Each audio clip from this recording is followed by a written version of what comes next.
Hello, hello, good evening. Great evening. Make sure as you come into this live, you share out this broadcast. Let everybody know that we are getting ready to start our business and economic panel for the evening. I'm Ronnie West, the president of the Greater Augusta Black Chamber of Commerce. I'm going to do some quick housekeeping and then I'm going to turn it over to your host for the evening. I'm so excited that we're hosting this annual event, but of course, we're doing it virtually this year for just ensuring that we everybody is social distance, over the computer. So it's kind of what we're doing. So we switching it up this year. We're going to be virtual. So it should be a great event. Let everybody know we're live. And then let me get right into this housekeeping. So we have a couple events I want to talk about with the chamber that is coming up.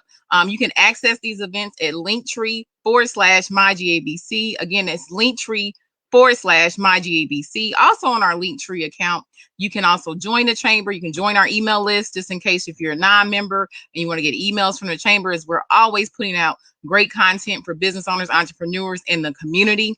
Again, that's Linktree at /mygabc. So this Friday, you guys have been requesting this. You want to get more information on how to do business with the government.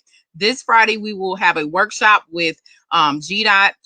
They will be talking all about non-traditional contractors, traditional contracting, and everything that you need to know. So that will be this Friday live on our Facebook page at 11 a.m. So you can go to our Linktree and make sure that you sign up for that event. And then we're going to kick off Women's History Month with some special things I can't announce because my board will get upset with me. There's a lot happening Women's History Month, but I want to make sure that you register for the March 10th event, which will be featuring women in the area as well. So we're going to do a lot for Women's History Month. We're excited just to celebrate all the women in the area. And then that event will be on March 10th. So you can go to our Linktree again and sign up for that event. So let's get this program started. I'm going to get ready to introduce your host for the evening. So Donna Moore Wesby is General Manager and Program Director for WAAW, The Shout 94.7 FM, the radio, which boosts an urban gospel format 24 hours a day to more than 108 cities and towns in South Carolina and Georgia, and worldwide via their live streaming and free downloadable mobile platform. By the grace and power of God, under the guidance of the Holy Spirit, Ms. Wesby was elevated to several positions of increasing responsibility over a span of 3 years upon returning to WAAW from another urban gospel radio station in November 2016. Ms. Wesby is the first woman to be officially appointed general manager since the owner purchased WAAW 25 years ago in 1995 from the late, great, legendary Mr. James Brown. Also, Ms. Wesby currently serves as co-host of the station's midday inspiration broadcast, 9 a.m. to noon, having moved from the recent stint of nearly 4 years as a co-host of the station's morning drive broadcast. So everybody know who Donna Moore Wesby is. If you don't know, I need everybody to be tuning in to 94.7 The Shout, because these are one of our business partners. I got to put this in this bio with the chamber since day one. So I need you guys to start tuning into this radio station because we have a lot coming out for you. But Miss Wesby was employed by Westinghouse Savannah River Company, WSRC, for 15 years, where she served in several public relations and communication assignments for WSRC, including coordinator of the mini grants program and the internship and school to work programs, where she employed hundreds of students for temporary and eventually full-time positions at Savannah Riverside. She also worked as executive assistant to WSRC presidents from 1993 to 2003, becoming the first African-American in sight in its 50-year history. Okay, this is Black History Month, guys. Are you listening to everything that Donna Moore Wesby is doing and creating Black history in her lifetime? Man, we have a legend hosting tonight. That's all I'm going to say. Ms. Wesby graduated with honors from University of South Carolina, Columbia, with a bachelor's arts degree in broadcast journalism in 1992. Her husband, Donald Wesby of Waynesboro, Georgia, is creator of Don's Seasoning Delight, all-purpose seasoning, marinades sold in grocery stores and via internet. Together, they have 3 adult children and 2 beautiful granddaughters. I actually present to you tonight the host for the evening, Donna Moore Wesby, my big sister. I don't even know what else to say. I'm gonna God turn it bless. over to you. At least you didn't say mother or grandmother. I always say big sister. Thank Yes, you yes, so much, Ronnie. To God be the glory for all the marvelous things He has done in my life and continues to do. And we are so excited about the partnership with the Greater Augusta Black Chamber of Commerce. Thank you so much for that thank you. introduction and the opportunity to be with the panelists and the audience tonight. It is a wonderful night, and I am not going to tarry this program. My name is Donna, and I am with WAAW Shout 94.7 FM, your station for inspiration and empowerment information. And just like tonight, empowerment information is exactly what you will get from the 7 panelists that are a part of this business and economic roundtable tonight. Just a few ground rules for everybody. Please make sure your mics are on mute so that we do not get the background interference. Also, panelists, I will give each of you 2 minutes to respond to your question. Not football minutes, not funeral minutes, but 2 minutes. And then if there's time at the end to go back to a particular question or response, you may be able to do so, because we want to make sure to give everyone an opportunity to let their voices be heard. And also, for those of you watching, you will get an opportunity to ask questions that perhaps we do not get to ask from prepared questions. You should have a chat column on your screen, and all you have to do is type in that question, and we'll get to as many as possible. As I begin to introduce tonight's panelists, I'm going to continue one after the other, and then we'll pause for a little applause after we introduce them all, and I'll get right into tonight's questions, okay? All right, let's get rolling with introducing our panelists for tonight. Our first is Daryl Rowe. Daryl is an accomplished barber, tradesman, entrepreneur, mentor, educator, and community leader. Mr. Rowe has a passion for community development, economic growth, and equal access for underserved communities. Mr. Rowe is a graduate of the Georgia Economic Development Academy from the University of Georgia. Mr. Rowe is also former vice president of the board for the Boys and Girls Club of the CSRA. He volunteers with Project Impact, which is a youth leadership program led by community leaders preparing the youth for tomorrow's opportunities. Mr. Rowe also developed a barbering education enrichment program, which is a workforce development program for the barbering industry. His visionary perspective earned an opportunity to speak at a TEDx conference, making him the first barber in his industry to do so, Mr. Daryl Rowe. Next, we have Miss Latonya Hodge. Latonya is a realtor at Douglas Lane Real Estate Group. Ms. Hodge strives to be an advocate for customers and clients. Ms. Hodge has a passion to inspire, empower, and stress the importance of home ownership. Amen. Ms. Latonya Hodge.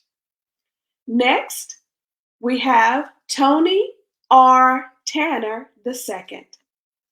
Tony Tanner currently serves as the Financial Center Manager for the Fifth Third Bank.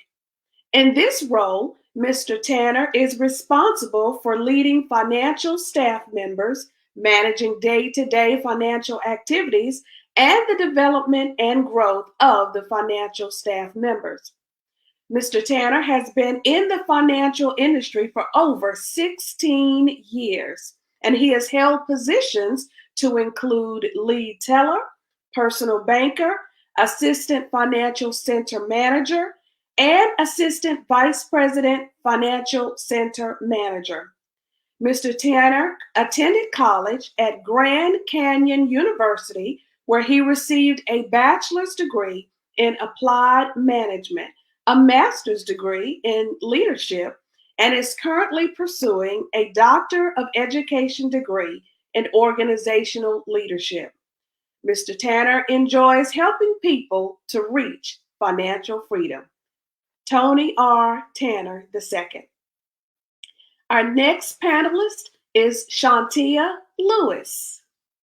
After completing college at Fort Valley State University and returning to Glenn County in 2005, Shantia Lewis returned with a renewed sense of commitment of giving back to a community that had given so much to her. Valuing church, family, and community, Ms. Lewis has served as a mentor to high-risk youth, has taught computer classes to the elderly, and participates in a host of other activities designed to enhance and enrich the lives of individuals. Ms. Lewis is the Community Development Coordinator for Habitat for Humanity Glenn County, and previously the Community Relations Manager for Goodwill, where she developed and assisted in the implementation of a host of community needs projects, such as the Feed 100 and We Care food and donation drive. Ms. Lewis is a proud member of Delta Sigma Theta Sorority Incorporated. In June 2019, Ms. Shantia Lewis accepted the position as Deputy Director for the Augusta, Georgia Housing and Community Development Department and is serving the CSRA as a 2021 Leadership Augusta class and an active Riverfront YMCA board member. That is Ms. Shantia Lewis. Next, we have Tim Mcfaul. Mr. Mcfaul is an economic developer and has been such for the past 3 years. He was born in Memphis, Texas, and graduated with a Bachelor of Arts and a Bachelor of Science degree from Augusta State. Tim Mcfaul says he desires to work as if it's for the Lord, to be a good husband, a good father, a good brother, and a friend to those who seek to share the same with him. His areas of expertise: economic development, marketing, governmental affairs and communications, corporate affairs, lobbying, broadcast management, business recruitment, and real estate. Tim Mcfaul's manager of commercial, retail, and development in Augusta. Our next panelist is Miss Yetta Knight.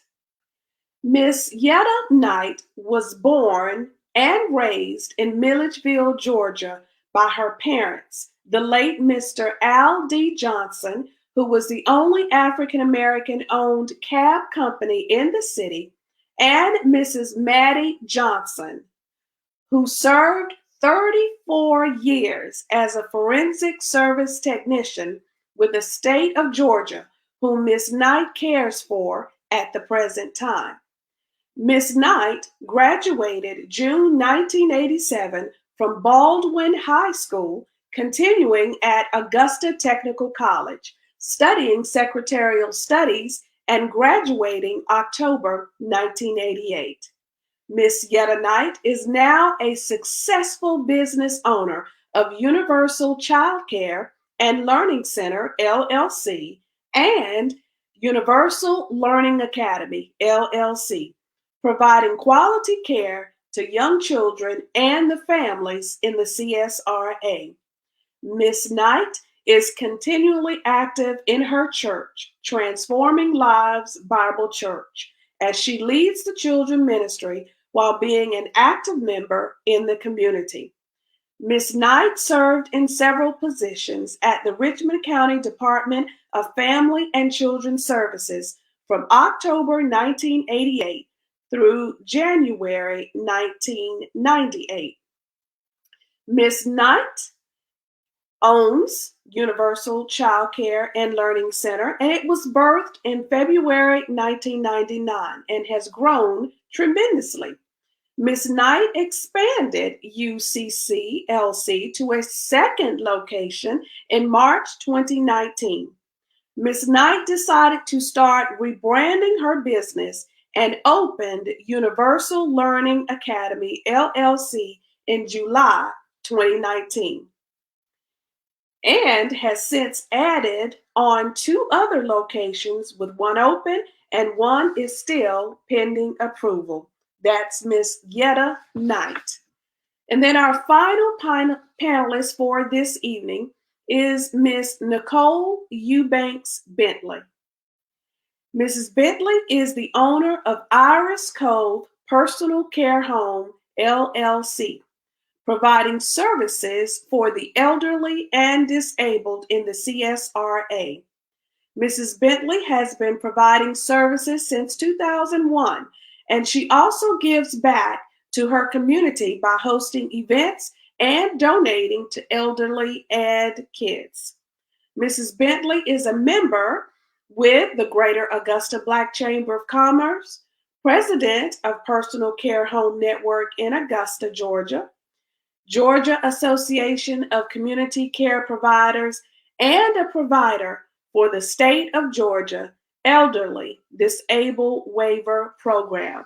Let's give all of our panelists a round of applause. Excellent. Wow. For those of you who know anything about any of these panelists, then I'm sure these words from General Colin Powell will resonate.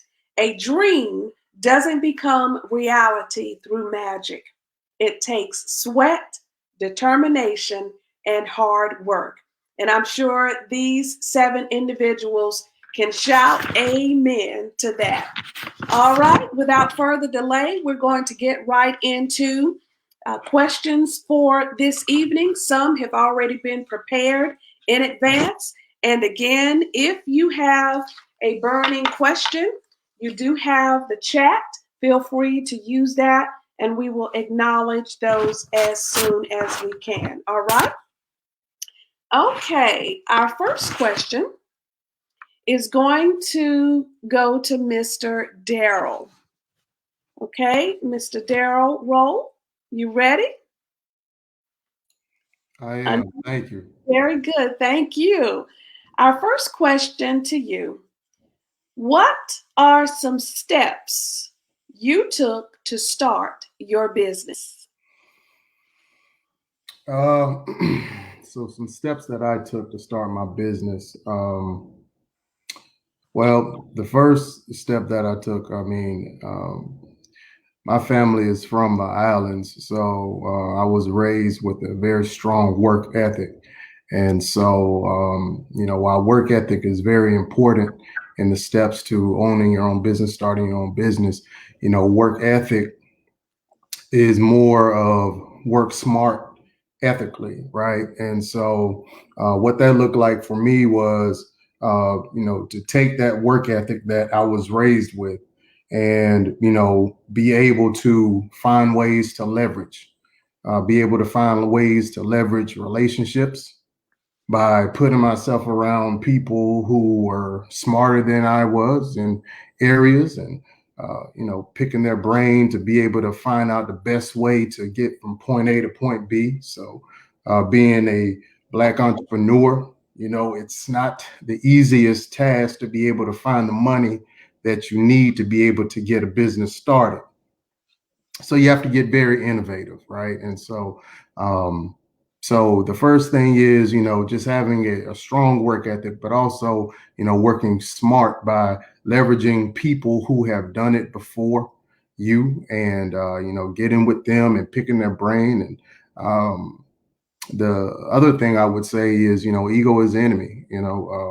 Put your ego aside, and find you somebody who can mentor you or, coach you along the way to be able to help you to be able to know what to do with the resources once you get them, right? Because you can easily, be able to find, the resources that you need to start a business, and you can lose it easily if you don't have the right kind of guidance. And so for me, those things were key steps in helping me to be able to start up, my businesses, and not only just really starting them, but also being able to maintain them, because that's a whole nother side of it. Getting it is one thing, keeping it is another. Very good. Excellent. And you've definitely hit on some very important points there that I hope our viewers keyed in on: work ethic and check your ego. Because if you allow your ego to take over, then you will run yourself out of business faster than anything. Very good advice. Very good advice. All right, Miss Yetta Knight. Next question for you. What is one of the hardest lessons you've had to learn as an entrepreneur?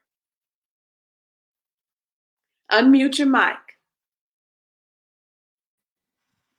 Okay, thank you. Oh, wow. So one of the hardest lessons that I've learned is to know that everybody is not going to buy into your vision. That's your vision. That's the vision that was given to you. You are the visionary. And so it takes time to get the right group. And so, and I've had so many to come through my pathway. And when my heart got involved with it. And so having my heart completely broken from those who you think, okay, they bought into the vision and they really did not buy into your vision. So that was like one of the hardest lessons that I really had to learn, was to not to allow my heart to get affected by those downfalls as being a business owner, as an entrepreneur. And so just guarding my heart and knowing now that, okay, you can do it. There will be those that will be there. There will be those that won't be there. And your vision is not for everyone. You're thinking that it is for everyone, but that come in your pathway, and it's not. So my hardest lesson that I really have had to learn on this journey of 22 years now has been to protect my heart. And I had to really, really protect my heart so that I will be able to pick up the torch and just keep it going and keep it moving. And knowing that, hey, I'm an entrepreneur and I can't look back over the past, can't go back and pick up things. You have to keep going. So the hardest lesson was to know that, because I have a huge heart. My heart is extremely big. And so knowing that I cannot keep my heart in it at all times. The heart is not where business is 100%. The heart is a part of it, but just using my heart in the right way. Very good. And you are exactly right. Not everyone wants to understand that vision. And that is because God gave you the vision. And you just have to move forward and search for it. And as you said, don't look back, because we know what the Bible says about that. Who looks back? Okay. You want to be fit for the mission that God has given you. And you've got to just move forward. Excellent, excellent advice, Miss Yetta. All right. Next, we're going to go to Miss Nicole. All right, Miss Nicole. What are some of the biggest concerns you see facing minority or Black-owned businesses?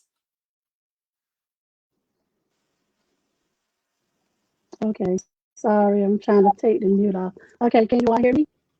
Yes.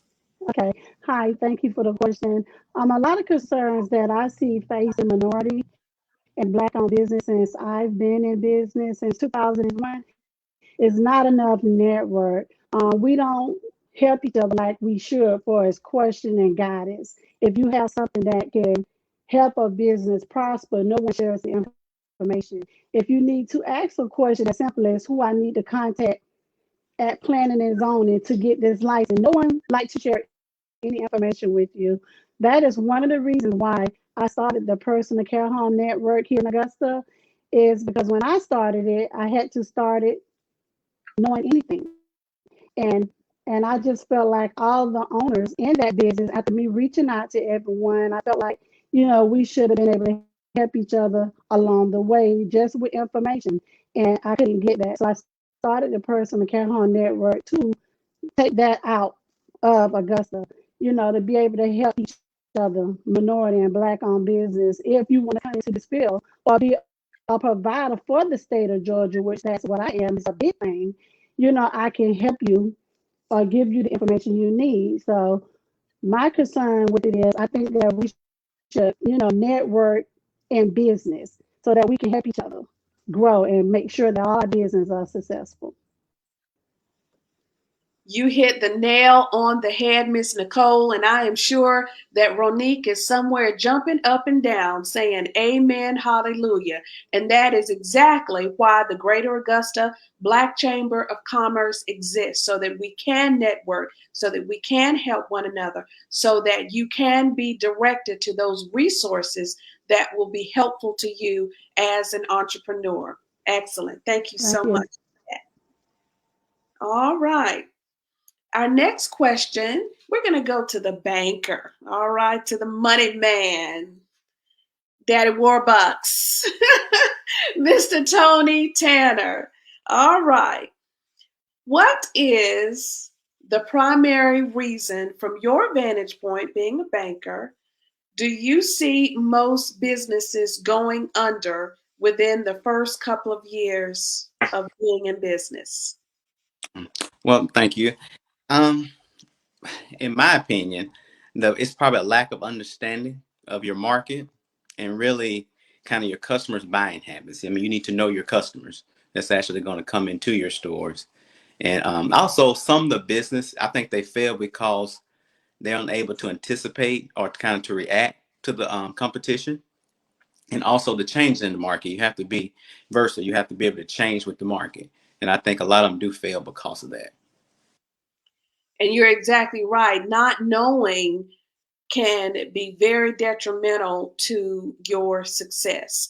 And again, initiatives like the Greater Augusta Black Chamber of Commerce, listening to broadcasts, podcasts, reading as much as you can is going to be so crucial for your eventual success. And I'm going to, Mr. Tanner, stay with you for a moment. What is the major advantage of using SBA, Small Business Administration? Well, the major advantage I would say of using the SBA really is typically if you can't get approved at a traditional, of course, before a traditional loan at a traditional bank, it's usually easier to qualify with them just because of their broad requirements that they have. Like one of the requirements is you're not able to get funding at a traditional bank. So that would be a requirement that could kind of get you in the door for SBA. Or if you've invested your own money for your business. I mean, you put your time in, it's your dream. So you put your money in it, and the SBA does look at that. And that's another requirement, one of the requirements too, that you can use to kind of get that SBA loan. So really that's the main advantage for them. It's just kind of easier to kind of get in there. Okay. And I'm sure we'll be coming back to you with some more financial questions from the audience as well. And we're going to go ahead and give everyone an opportunity to answer some initial questions. Miss Shantia, housing and community development. Of course, in these days and times, we know that many are struggling. Some are looking at evictions and worryation is out there on paying mortgages, etc. So housing and community development is definitely an issue. What types of workshops and events do you hold to inform the public of available services? Well, thank you for the opportunity to actually market who we are and the services we provide for the community. So at any point, whenever we utilize our funding or we want to educate the community or make an announcement, or for the pivotal point of actually training the community, HCD conducts what's called public comment periods. And we also have public meetings where it's the opportunity for anyone who wants to know who we are and what we're doing in specific subject matters. We host those meetings live through Facebook, of course, now, and then we'll send out a Zoom link to anyone in the community that would like to participate. We also take advantage of the Augusta, Georgia website. And then we also, of course, push out information through some of our partners. Some of the workshops that we've hosted in the past are financial literacy, first-time home buyers workshops, small business loan workshops, workshops on how you can receive down payment assistance and subsidies right here through HCD, in addition to the other partners that we have throughout the community that will aid us in areas of providing rental assistance for those within the community, and then also utility assistance. But let's not forget, how do you just receive resources if you're an entity that's looking to start a business? So we have a number of workshops that we host within the community, but the best way to find it out is through our public notices, following us through social media, and then of course being in tune with your Black Chamber in Augusta, Georgia. Of course, you evidently are a huge proponent of the Greater Augusta Black Chamber of Commerce and also information sharing. And I think that that's one of the other ways that connects all of you, is that you are passionate about sharing what you have learned with others, so that you're not just looking at what you have, but you're also looking at how to bring others up as well. Beautiful. Thank you so much for that. All right. We're going to now move to Miss Latonya. Real estate, real estate, real estate. Oh my goodness. We all hear that you can make tons of money in real estate. And you see a lot of Caucasian Americans being very successful in real estate. Can that also be the case for African Americans? Anything is possible, but like you said, there are biases out there. You got people that only want to do business with certain people, and minorities are on the other side, where it may be a little bit harder, especially a minority woman. So how do you overcome being I overcome by trying to be an advocate and trying to speak out about the importance of home ownership and establishing a legacy for your family. There's nothing more important than having a legacy for your family. Owning a home, that's one of the American dreams. Why not have that home?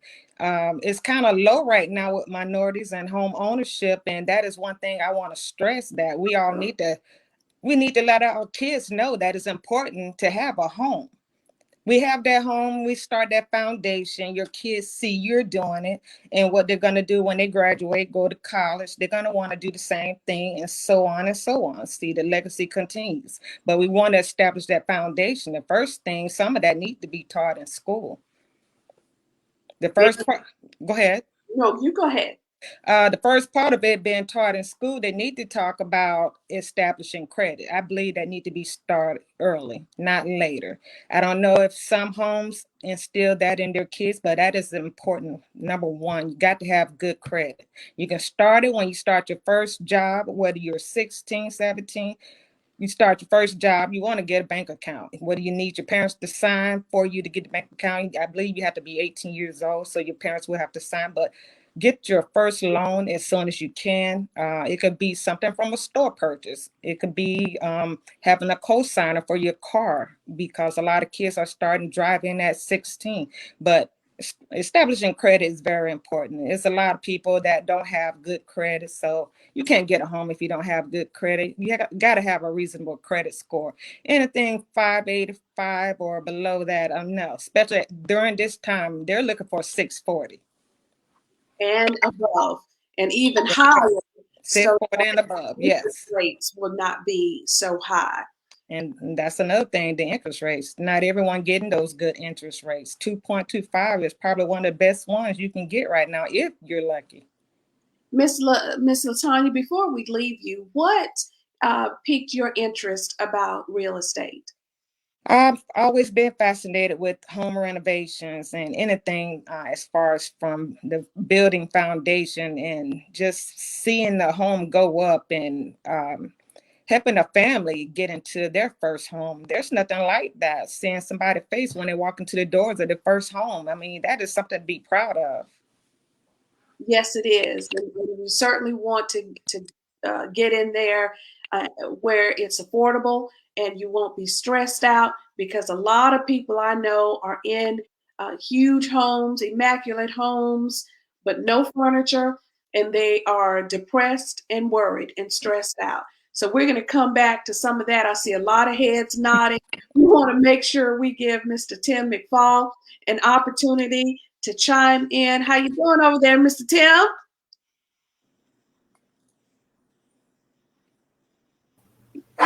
I'm great. I appreciate the opportunity to be involved tonight. Oh, yes, economic development.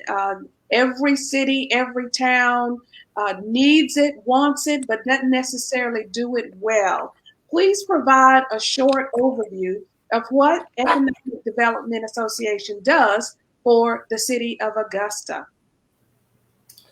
The main function of the Economic Development Authority is to provide data, research, and we also have the ability to do tax abatements for incentives. But one of our main objectives is to make sure that the information that we have access to is easily understood. A website is actually being redone right now so that it's a little bit more up to date. But to boil everything down that we do into maybe a nutshell, it would be our role is to assist businesses in finding ways to locate in the city of Augusta, both small businesses, large businesses, and medium-sized businesses. The large industry, we can help with that, right down to the person that's trying to create a small business. We can help them with navigating some of the issues that small business owners are plagued with, like what are the zoning issues that I might run across if I'm trying to put a business in this neighborhood. You know, it varies, but our role is really one of information, data, and help. Very good. And what are you finding are some barriers to minority businesses being as successful as perhaps they might want to be? This is for Mr. Tim. I'll answer the question in general. Starting a business is difficult regardless of your ethnicity. There are the barriers that are in place for those individuals that generally tend to be on the lower end of the economic spectrum. Those are created by society. Society has created habits. Some of them are good and some of them are bad. In general, if you're not able to save, then you're not able to have excess money to start a business. And so, there are pressures that are on individuals that have a dream and they want to start a business. But the barriers that are in place, a lot of times those barriers are in place based on personal behavior, the lack of determination to do the saving and the research and those things that are necessary in order to take advantage of some of the economic opportunities that are out there. It's difficult sometimes to talk about the socioeconomic impact that is evident in our society, but business is business, and it's difficult for any person to start a business in the United States. Very well said. And if everybody was meant to be in business, then everybody would be. I do consider entrepreneurship a special calling, and it's definitely not for the faint at heart. So God bless all of you who have done this, and you're still continuing to forge ahead. Of course, COVID-19 came out of nowhere in 2020. It impacted so many of our lives. I'd like to open this question up to each of the panelists. Please share with us how you were able, how COVID-19 impacted your business for the better or for the worse. And then what did you do to adjust? I want to start with Miss Nicole Bentley, being that she deals a lot with personal care services. We'll come to you first.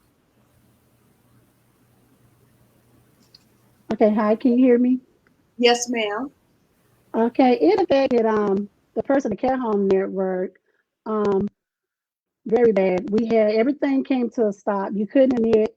So if you only, if you have a home that can hold 30 people in at a time, you only had 15, but could have got 15 more. You couldn't.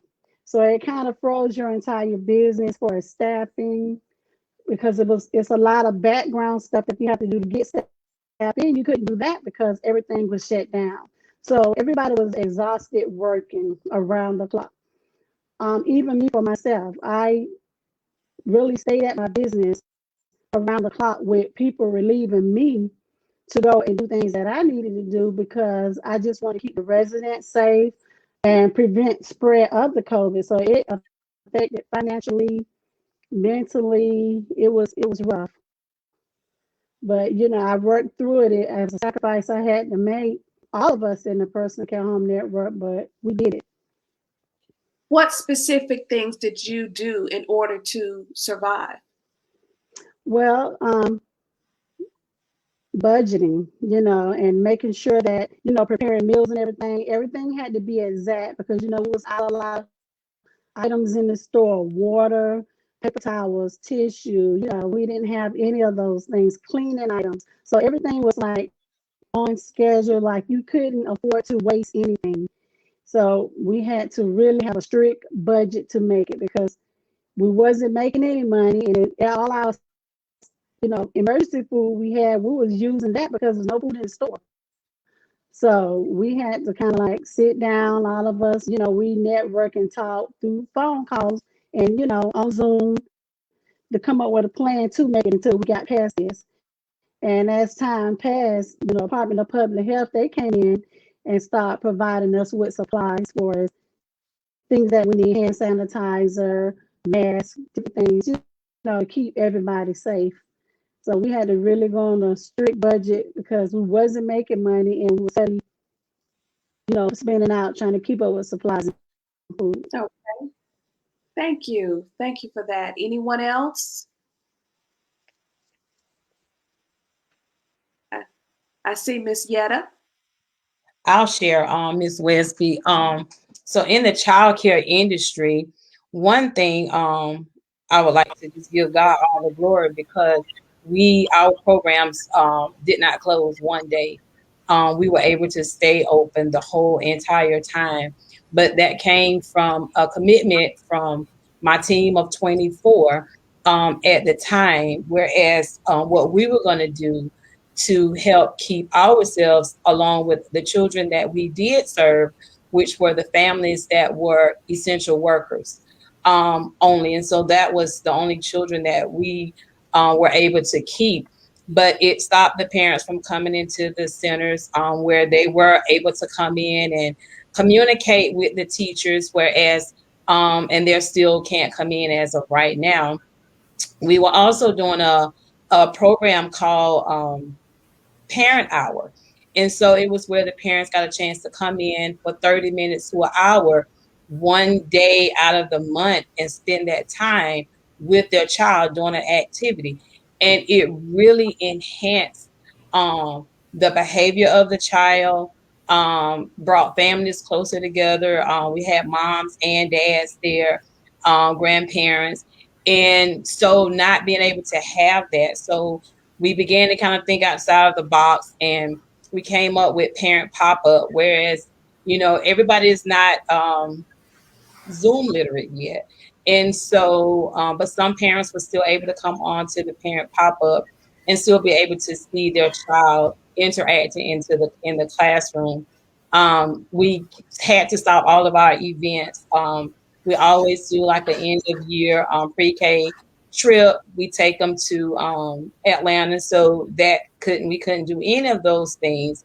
And so, but the local library hosted several Zoom story times. So they got a chance to see that, but it wasn't like, getting them out of the building. The children has been affected tremendously. A lot of people think that it's all adults, but it's not. When you have that child that comes to you and you're there with them all day, 8 to 12 hours a day, and you can't give them that complete nurturing that they desire to have. So even with some of the parents, that have lost loved ones, and, not being able to embrace them and just kind of be there for them.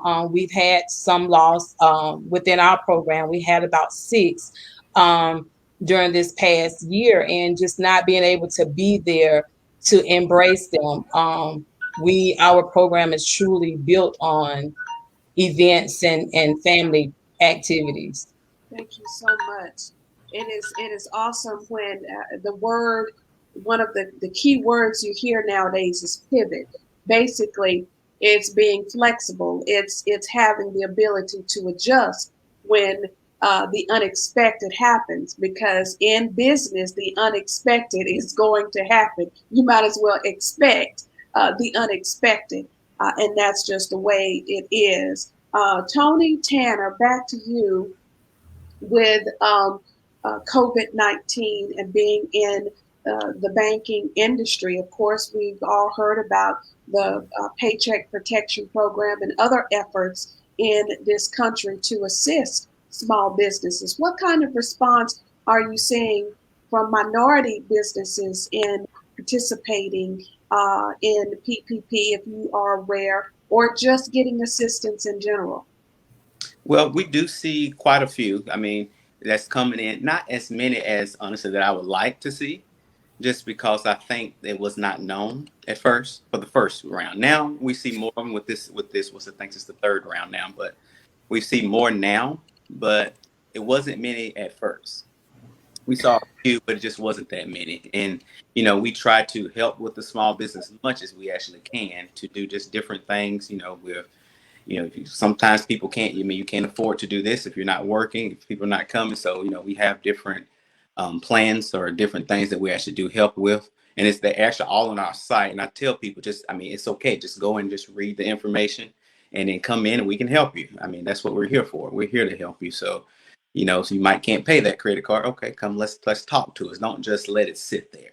So, we try to help as many people as we actually can, because we know we're literally all in it together. I mean, a lot of people say that, but we're really in this together. So what kind of assistance can Fifth Third provide to small business owners, nonprofits, and churches with regards to PPP when they are essentially the one who makes it happen? It's very difficult for a sole proprietor or an individual who might have limited staff to then leave that business to go and fill out paperwork or to try to get some assistance that perhaps they need. What kind of assistance can you provide them? Well, like I said, we're here to help. So honestly, I would rather for you to call me anyway. I mean, I'd rather for you, when you have a few minutes, just call me and let's talk about what we need to do for the PPP. Let's go ahead and take the application. Why wait? You don't need to come in. The documents that you'll have to upload, you can do it at home, or you can come in if you have time. But most people don't have time who are home a small business. They're working. I mean, we're open the same time they are, 9 to 5. So they don't have time to come. So I would rather for you to call us. And if we're busy, that's fine. We have a 1-800 number that you can call that's strictly for PPP. So, I mean, it's always a lot of different ways. Now, some people just want, and we don't mind. So we do want you to come in then too. But I just tell people to call me. I have people today that she said, well, I'm on my way. I said, well, no, you don't have to actually come. You can just call me. I said, that's fine. We can talk now. So, I mean, you just don't have to. So, I mean, just whatever's convenient for you. All right. I'm not sure what the process is going to be tonight to share your contact information. But Mr. Tanner, if you would go ahead and share the phone number for our viewers who may need your assistance. Definitely. It's 706-868-4155. That's 706-868-4155. Or you can always email me at tony.tanner@53, the number's 53.com. Very good. Now I want to move to Mr. Daryl. You kicked us off earlier. There are many people, it used to be where everybody focused on getting that 4-year college degree or even beyond. But being able to get a trade, being able to have a skill can prove to be extremely lucrative. And then you don't have to come out with a lot of student loan debt. Speak about that and how you've been able to make a good living without having to necessarily incur the college debt.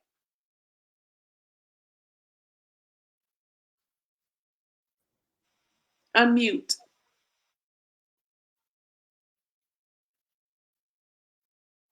Unmute. There we go. There we go. Apologies. Yes. So, as a tradesman, the trade industries of our country, help to keep our country afloat and keep our country going. I huge advocate of trades. I went to college for a little bit. Just wasn't me. It wasn't me. It wasn't for me. It just was not my lane. And so even though I did not incur student loan debt, I did incur debt in life education, because life has a way of giving you the test first and the lesson afterwards. So there are some debts that you do indirectly pay. But to your point, no, our country has really, was built off the fundamentals of technical education. And, we have to be honest, a lot of our kids, in the school settings that they're in, they just learn differently. So many titles are placed on our kids when they don't rise to the level of expectancy for standardized education, and then they get labeled. However, that does not mean that they do not have the ability to learn. That just means that they learn differently.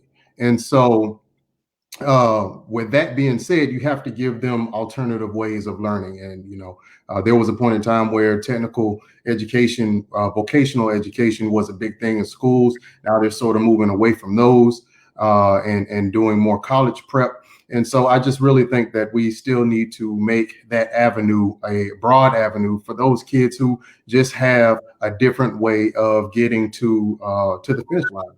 And so yes, I think technical education and technical trades are it. I thank you for that. Having been someone who's worked with students from high school, middle school on up, I think it's incumbent upon us to share that that kind of message with all of our young people, because oftentimes they are overwhelmed with trying to satisfy mom and daddy and grandparents, but that might not be the purpose with which God has placed into them.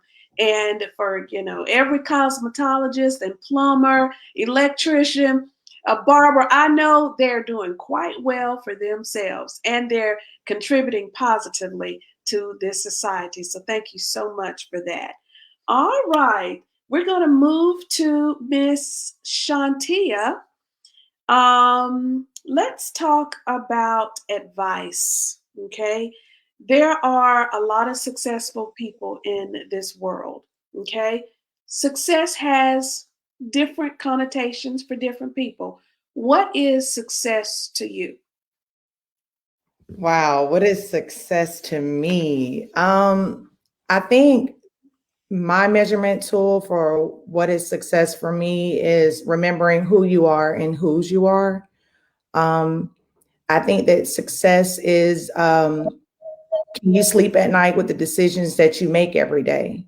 I know that success is being being consistent and disciplined with the decisions that you make, and always know that a mistake is an opportunity for a retake. Being successful is truly having a passion for the people that you serve, whether it be your customers, whether it be people who are walking through the door who needs assistance with housing, or they may need assistance with finding out who's the agency that can help them, or just a referral. Success is measured for me by the people that I assist, because for me, it doesn't mean anything unless we are impacting the people who need it most.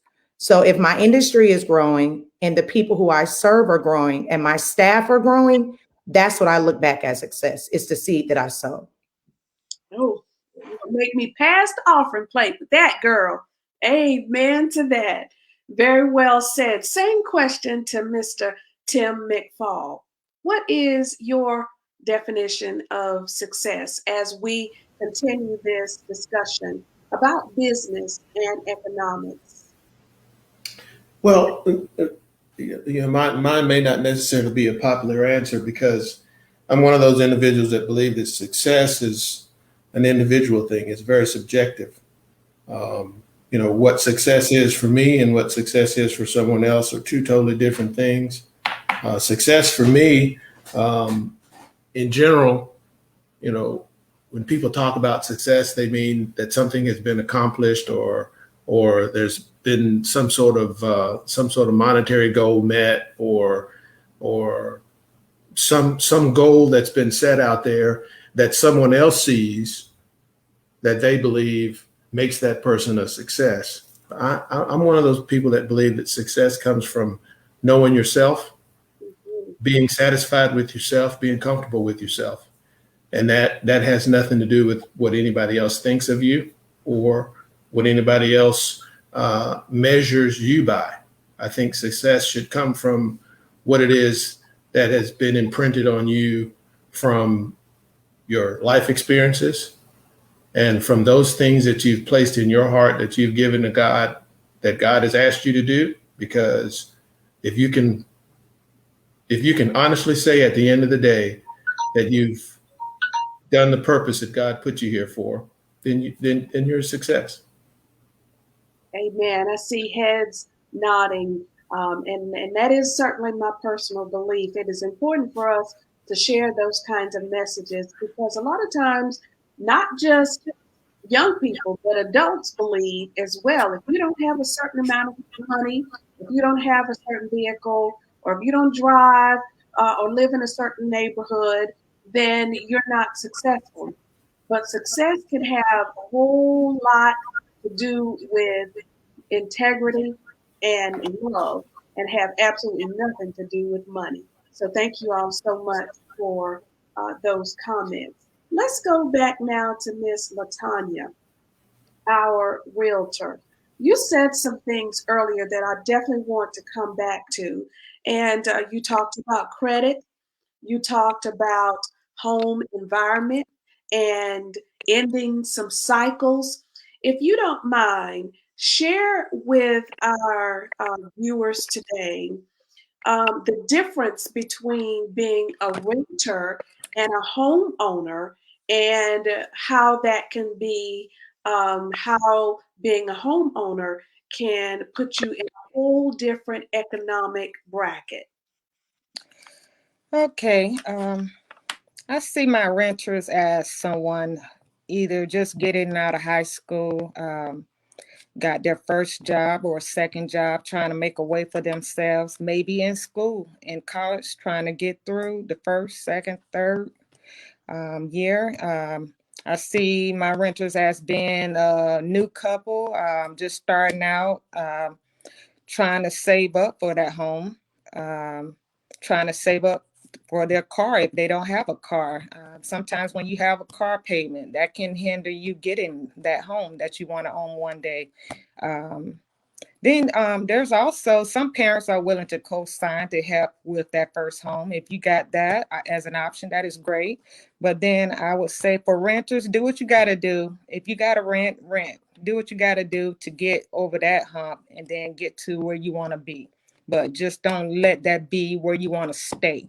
Don't be stagnated. Don't stay in one place. Always try to have goals to move up, not move down or stay in one place. So to get to that home ownership, do what you can. Whether you got to have one job, two jobs, do what you can do. I would say work on that credit. If you haven't started from the very beginning when you got your first job, work on that credit. Make that a continuous process. Also, pay your bills on time. That is very important. Try to pay the bills before they're due. Try to keep mindset of everything you need to do. I would say write those things down in a book. Whatever you want to do, whatever plans you want to make, write it down, make a list. And as you achieve or accomplish one of those, just cross out that list and write down what the next one is. But make that list for yourself. And all you're going to see is that you're accomplishing your goals and you're going to feel somewhat good about yourself. And that may help you get to that home ownership. Get that credit score up to 640 and above, you get that home ownership. You get the keys to your first home, get a feeling of what it feels like to have your safe haven, something, a place you can come to after you get home from work, your long day at work. It's nothing better than having your own home or the feeling of being a homeowner and then leaving that legacy. Like I said before, leave that legacy for your kids. Establish that so they'll know what that's about. And breaking that cycle, as you said before, a lot of times people just don't know what they don't know, and they are sometimes afraid of the unknown. And I think that initiatives such as these kinds of opportunities to share information through the Greater Augusta Black Chamber of Commerce, certainly on 94.7 with our empowerment broadcast. These are ways that we can inform ourselves. And then with all these individuals here serving as panelists today and many more, they're available for you to ask questions of so that you can make informed, educated decisions about your future and the future for your children. So we certainly thank you for those responses. I want to remind you that, and yes, we're going to come to Miss Shantia. We'll go ahead and do that while it's fresh on her minds. Miss Shantia wanted to speak on renters versus home ownership as well. So just to piggyback on what Ms. Hodge stated, she's absolutely right. At HCD, we look at renters and having an opportunity for a door opening to investment. And owning your own home is an investment. So what's the point of earning a wage if you cannot push it towards owning your own home? Many people do not know, but Augusta, Georgia does have rental properties through our department. And whenever a person is placed in a rental property, we directly look to how can they invest in purchasing a home. So we fast track them or we work with them through the process of linking up to one of our partners to go through a first-time home buyers workshop or to see what is the first step for them moving into a direction of becoming a homeowner. So that pathway of just being a renter, we want to educate them and inform them and reset their minds to understand that, yes, having somewhere to stay, somewhere safe, somewhere livable, somewhere decent is the priority. But the next step is leaving something something worthwhile that your children and your children's children can benefit from. They're not making any more earth. But there's an opportunity for us to invest in the earth that we have with the earnings that we make. And that's something that we should tap into as a community, not just people of color, not just businesses with people who are in leadership of color, but just also reinventing the community and revitalizing people to let them know that they can start by being a renter, but the end game is being an investor. Awesome. Very well said. I hope you all are taking all of this in and writing your notes down. I believe before we're all said and done here this evening, you'll get information on how to stay connected with these individuals. Certainly, Ronique will discuss with you opportunities to become a member of the Greater Augusta Black Chamber of Commerce. What I'd like to do now in the few moments that we have remaining is to give each panelist 3 minutes to share with them, with our viewers, anything that's on their hearts about business and the economics, how you got into business, why you remain in business, just whatever God places on your heart to share with our viewers right now. Again, I'm going to give each of you 3 minutes, and that's a pretty good amount of time. Okay, so I'm going to start just in the order that we started the introductions. So we'll come now to Mr. Daryl Rowe. Yes. Thank you. And again, it's been great being on this panel with all of these great leaders in our city. I'm honored to be a part of it. My message that I want to share ultimately is to the entrepreneurs is to make sure that you take the time to invest in self and take the time to be able to invest in, understanding self from a perspective of, what type of leader you are, understanding what type of entrepreneur you are, because there are many different types. And a lot of the challenges that I see a lot of my fellow entrepreneurs run into is that they're great at what they do when it comes to a trade, or they're great at what they do when it comes to generating an income, right? But that does not relate to the business side of things. They have a hard time trying to excel in business because they struggle trying to find out how do you lead a group of people to be able to, accomplish the mission of creating a successful business. How do you, manage your finances, so on and so forth. So take the time to be able to invest in you. Take your classes, take your certifications, put yourself around people who are smarter than you. And just remember that, again, that when it comes to, this city, Augusta, we live in a great city. There's a lot of resources. HCD has tons of resources for entrepreneurs. Right now there's entrepreneurship grant that is still on the table with HCD.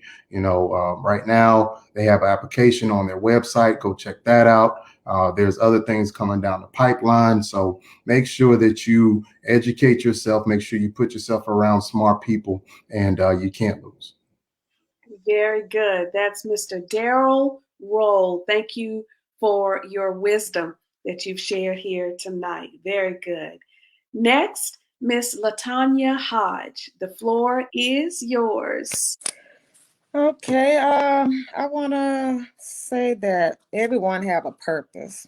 I believe everyone in life have a purpose. The thing is to find your purpose, whether it be in education, whether it be in business, whether it be in whatever it is that you decide you want to do for a living. Find something that you like to do and do that. That's the goal, to find what you like to do. You want to have a family, establish something for your family. Home ownership is a great investment for your family. I say it's a foundation for starting your legacy. Start with that home. You can build on to that. You can invest in stocks. You can invest in rental properties. You can flip properties. You can have your bonds, your mutual funds, whatever, your real estate investment trust. You want to get into that. But have options. Create options for yourself. The success you have, that is the success you leave for your family. You want to leave something for your family. That is the goal. My thing is, I strive to be an advocate for my community, for myself, for my family. I try to be a good advocate for everyone. I like to inspire, promote the home ownership. I want to do whatever I can to do my part, to know at the end of the day, I feel good because I know I did my part during that day. So that's what I want to say as far as a person, the person I am as a realtor. I take my day by day, and I want to do whatever I can during that day and work as hard as I can during that day and make sure I increase the knowledge of home ownership, importance of education. You don't have to be successful and to have a background in education. Anyone can be successful. Success doesn't always come from education. You can just have it in your heart and go out and just do it. But the plan is go out and do something. Don't just sit there and wait for things to come to you, because it don't happen that way. You have to go out and get it. Amen. Exactly right. And again, in the words of General Colin Powell, a dream doesn't become reality through magic. It takes sweat, determination, and hard work. Thank you so much, Miss Latonya. You're Now, welcome. yes, now moving on to Mr. Tony Tanner II. The floor is yours. Thank you again. Thank you for this opportunity to, um, like she said, about purpose. I mean, it's about knowing your purpose. You know, I've been blessed to know my purpose in this life, and my purpose is to help people. I mean, I've been been enjoying doing it for, like I said, over 16 years now. Not my chosen profession, not at all, but it's the one that actually chose me. And it probably chose because it gives me the platform to do exactly what I like to do, and what I want to do is to help people. You know, I've been blessed to work for Fifth Third. I've worked for a bank that, you know, has over 160 years of helping small businesses. So my thing is, I want people to know that we're here to help. And the blessed team that I have, I am blessed to have the team that I have, and at my branch, you know, they all want to help. That's what they're there for. They know that's the atmosphere that we have. People come in, they know that we're there to help them. So, you know, we take the time with you. We don't have people knocking down the door, so we have the time to help you. So we take the time to help you anyway. So, I mean, yes, we have few branches here in Augusta. We don't have many in Augusta, but, you know, Fifth Third's been around for years. So since like 1882. So they've been around. They're not going anywhere. And hopefully we'll get some more branches here, but, you know, we're here to help. I just want you to know that we're here to help. A lot of people don't like to go to banks. They say banks don't want to lend money. We're lending money. So you to come, and I mean, I want people to come and ask. A lot of you don't know unless you ask. So Very good. Y'all heard it right here on the Greater Augusta Black Chamber of Commerce. Fifth Third is giving money. So you make sure you go see Mr. Tony Tanner. As a reminder, if you have questions or comments, you can use that chat. Once we've given each panelist their 3 minutes, then we will come back and address those. Okay, we want to make sure we give each person their time. All right, now we're moving to Miss Shantia Lewis.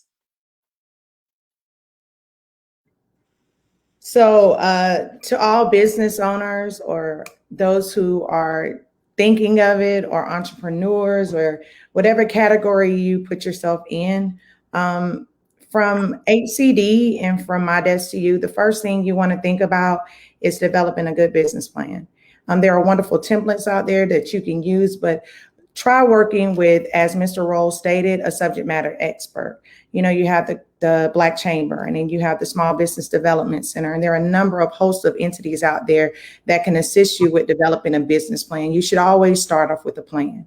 Never be afraid for training. Never be afraid of education. Never be afraid to research. Never be afraid to participate in platforms as such, because any opportunity for you to grow your mind and learn is a pathway for you to be successful. Always remember to look for assistance in the areas that you're not good at. Just because you don't know doesn't mean it's the end of the road. You can always link up with someone who does. And just because it's not your lane doesn't mean that it's not a lane that you can learn. Remember, a business owner's primary role in my mind, yes, is to make friends. And through friendship is network, network, network. And I think last but not least, never be afraid to fail.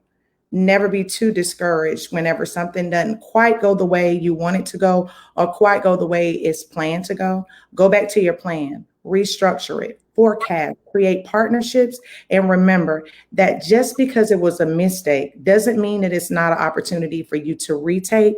And remember, log into sessions as such, reach out to some of your partners that are within the community that can assist you, and become friendly with the Department of Housing and Community Development with Augusta, Georgia. Very nicely said. What a motivator you are. Thank you for those words. Next, we'll hear from Mr. Tim Mcfaul. The most successful people that I've ever met in my life are people that use the word I very seldomly. They are teachers, They are givers, they're sharers. There are people who believe that if they see themselves as the smartest person in the room, they get out quick. The most important thing that has helped me in my life is being humble, knowing that everything that you've received in your life is not because of your two hands, but because of the times that you've put those hands to work and those times that you put your hands together and done something called praying. If you are a purveyor of positivity, then you'll be more positive. If you are a purveyor of negativity, then negative things will surround themselves around you. So my best advice would be to be as positive a person as you can be. If you're good at something, teach something to someone else that you're good at and learn from them what they're good at, and then share that with someone. And try your best to bring somebody along.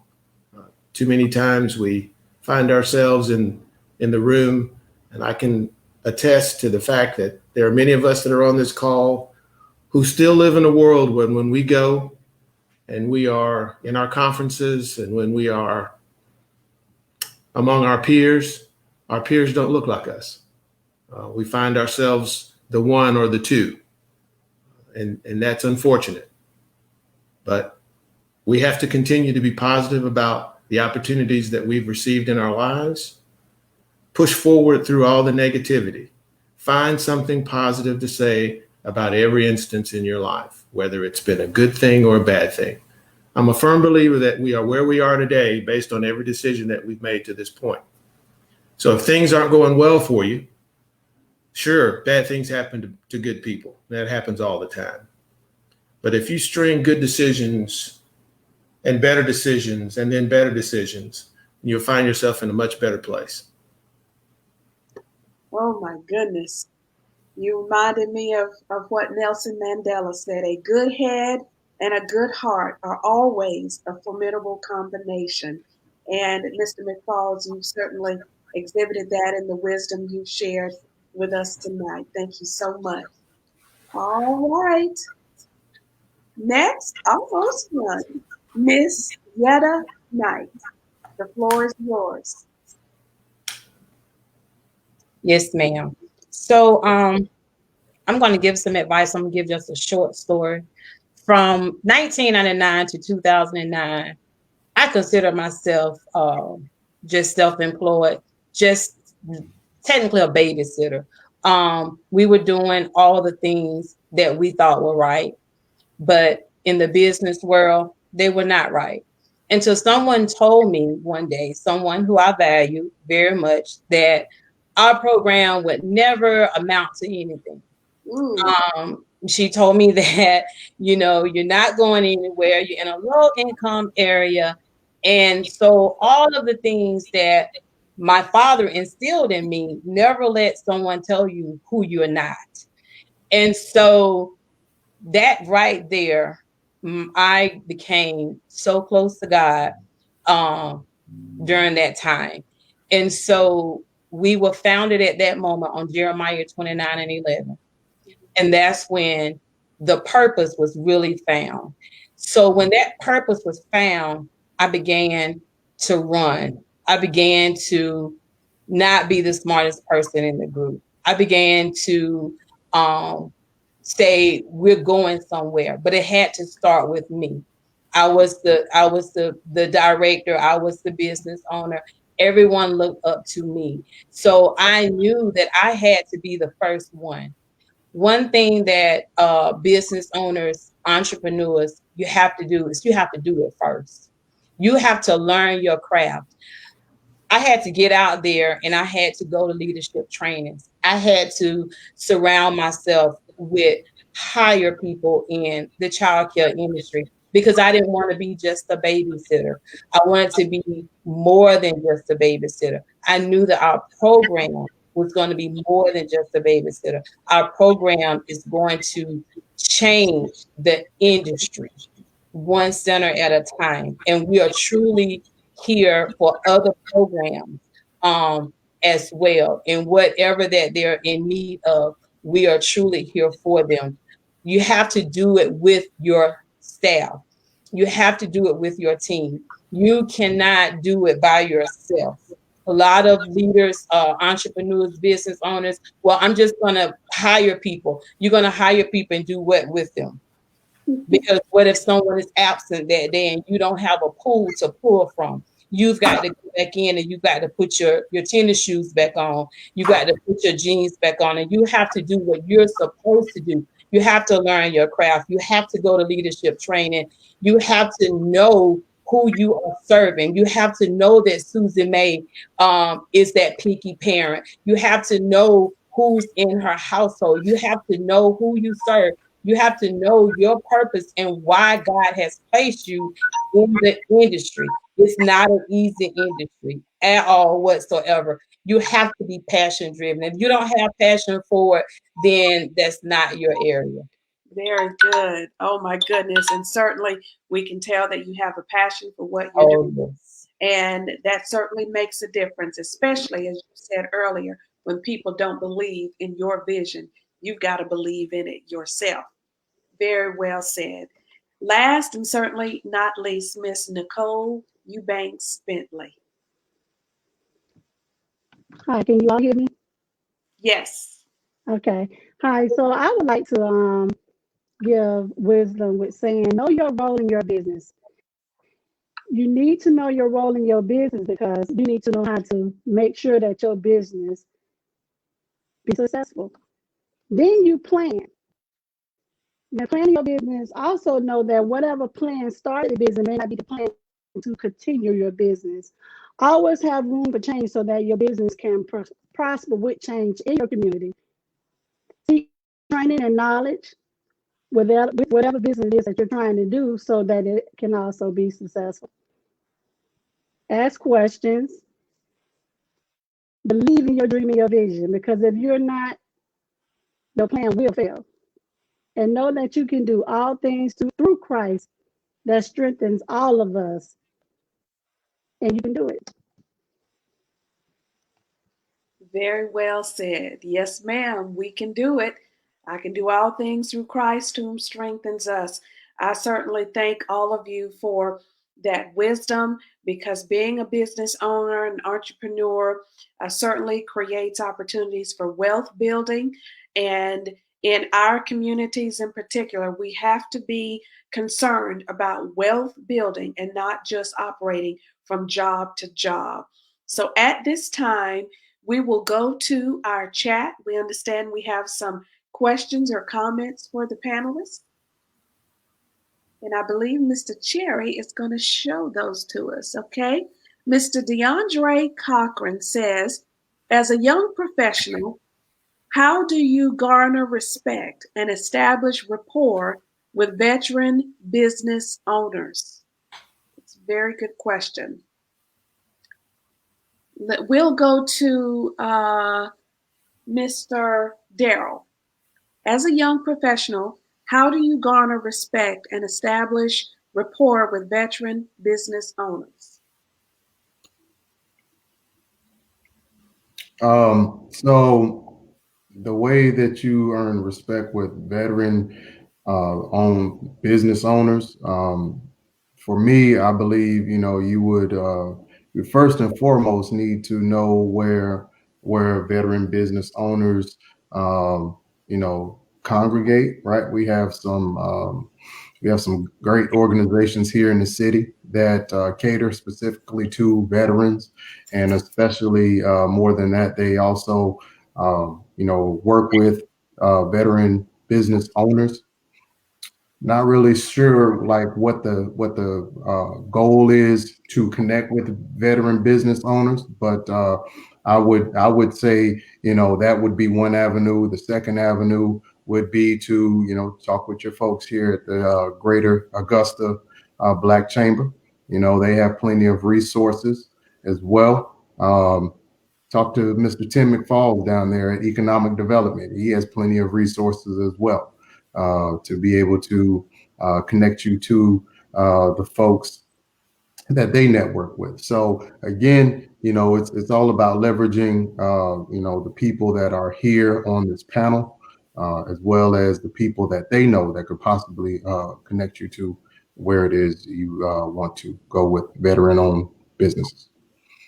And I think what he was meaning there, and I could be wrong, correct me if I am, veteran, he was meaning in terms of longevity versus someone who served in the armed services. So as a young entrepreneur, trying to connect with those who and gain respect of those who've been in business longer. Oh, okay. All right. My apologies. I read it from a different point. But well, again, ego is the enemy. Humble yourself. Be very clear and be very honest and upfront about what it is that you would like to gain from those that have the experience, and ask them if they have time to share some information with you.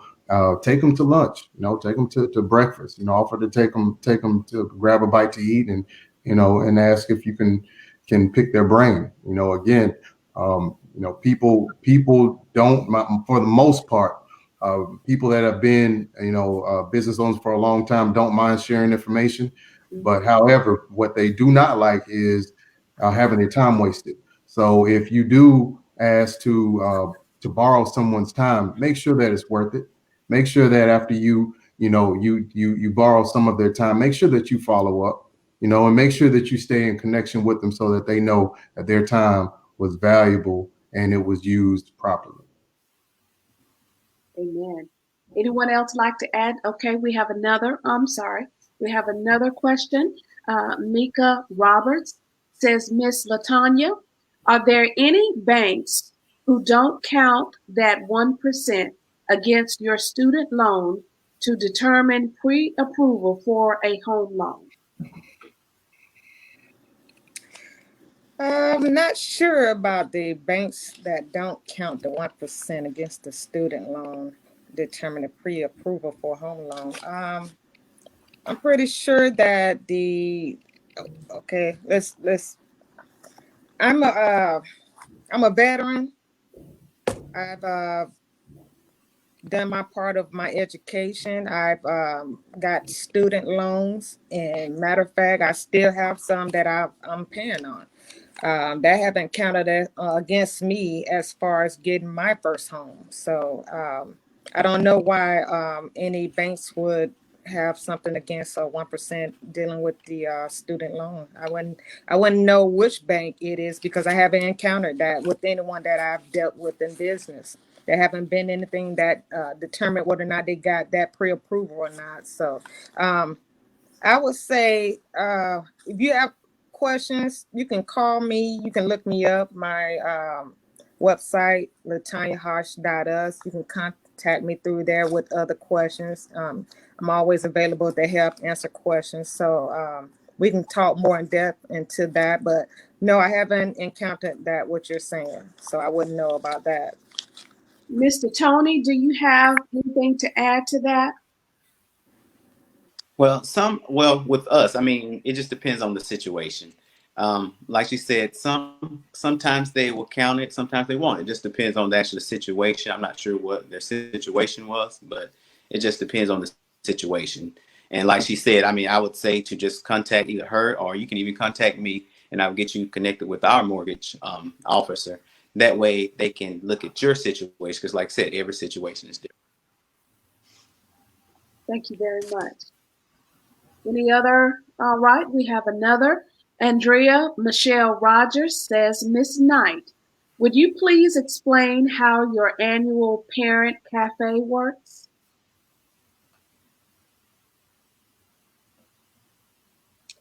So about 3 years ago, I had this, God gave me another vision to bring resources together. It started very small at our program, and I would just call up different organizations and ask, hey, can you come out and give my parents some information because they're in need of safe homes or anything like that. And so one day I just came up had this vision. And so every year, this year, we're going to have to postpone it and maybe go virtual. I don't know yet.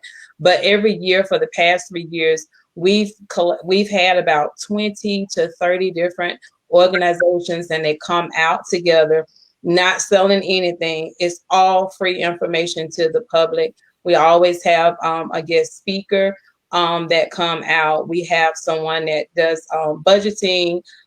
Safe Homes is there. The WIC office is there.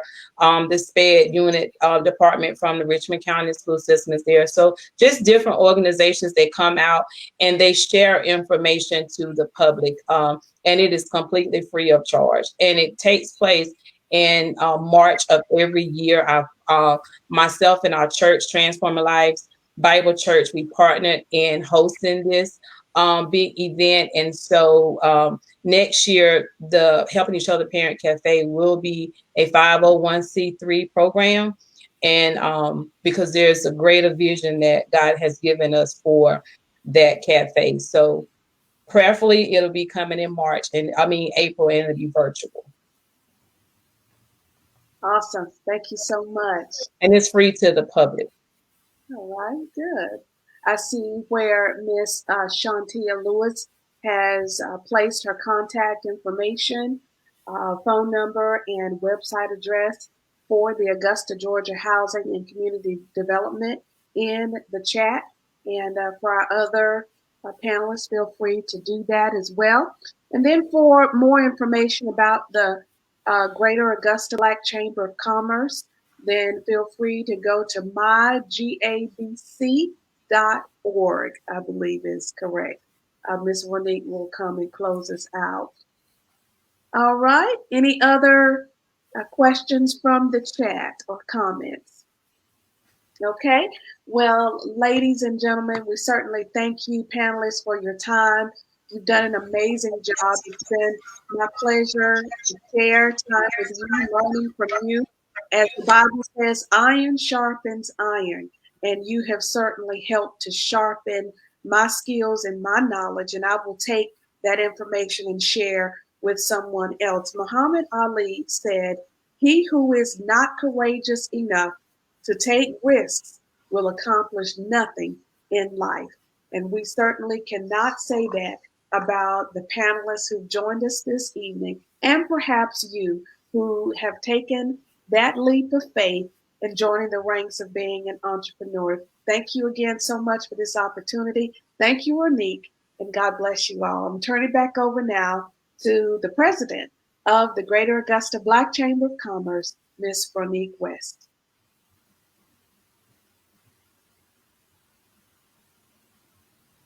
Okay. Yep, I'm unmuted now. Okay, thank you so much for that awesome panel and event.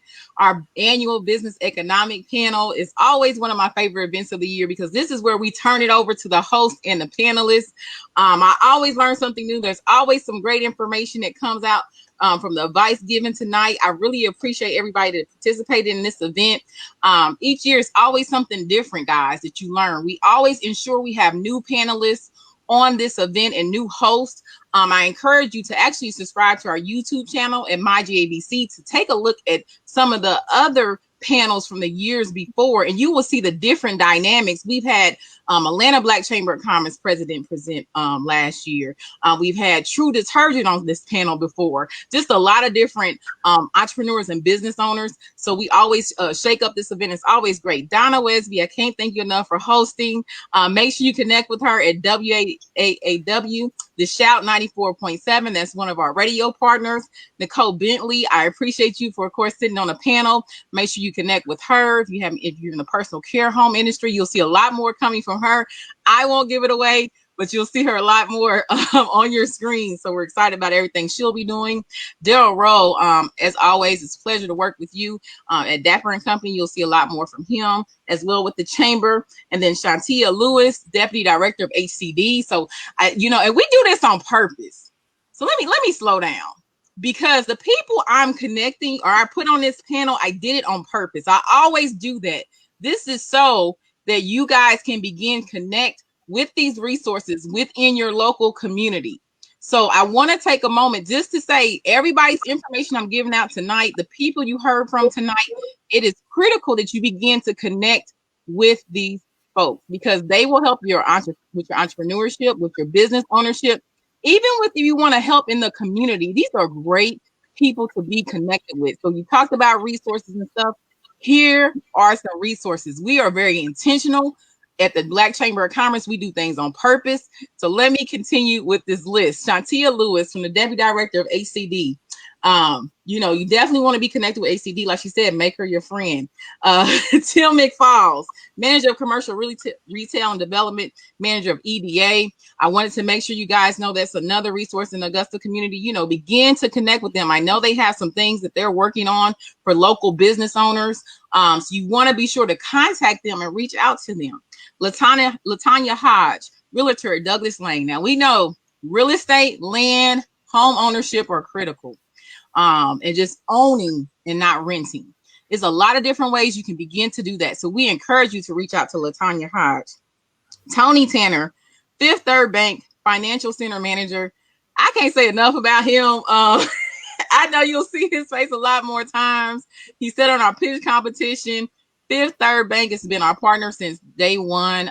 Just an awesome group to work with. And I think that's huge. You guys are actually have a racial equity donation that you're doing. And that is awesome that we're seeing that coming from a lot of entities and so forth. And following along with Biden plan as well. So that's really good to see. Yetta McKnight. Hello, Universal Child Care and Learning Center.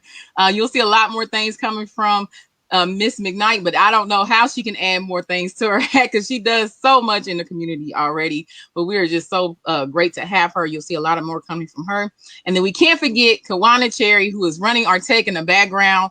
Thank you so much. That is our VP at large. You did an awesome job tonight. So everybody kind of give a virtual round of applause to all our host panelists and our tech for this evening. I just want to remind you of a couple things and I'll get ready to close out. Remember our next events coming up. One will be this Friday, the MMIP Table Talks with GDOT, which will be Friday, February 26th at 11 a.m. Eastern. Everybody's been asking how to do business with the government. That's one of the biggest questions we've been getting.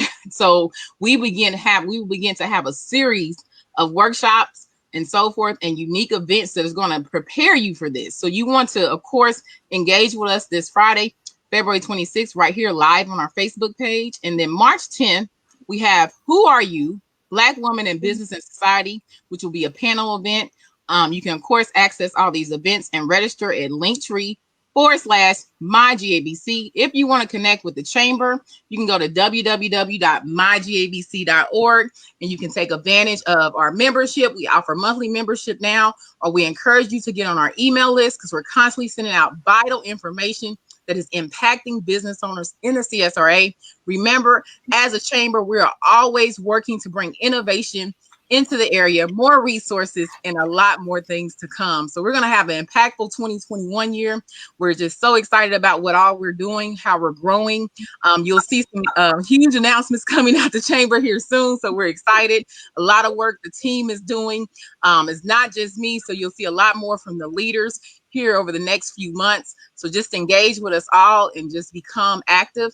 You can join us if you are an entrepreneur, a professional, or a business owner. So you don't have to own a business to be part of the chamber, because to serve the community in the way that we have, we want to make sure professionals are involved as well. So we're just excited for that. And follow us at MyGABC on Instagram, Twitter, Facebook, and YouTube. Again, Linktree/MyGABC. Don't forget about the monthly membership. And remember, we are one community and one voice, and the voice of Black business. I bid you good night. Thank you from the Greater Augusta Black Chamber of Commerce. Thank you again to the host, the panelists, and everybody who stayed tuned. And I will talk to you guys later. Have a blessed night. Thank you. Nice.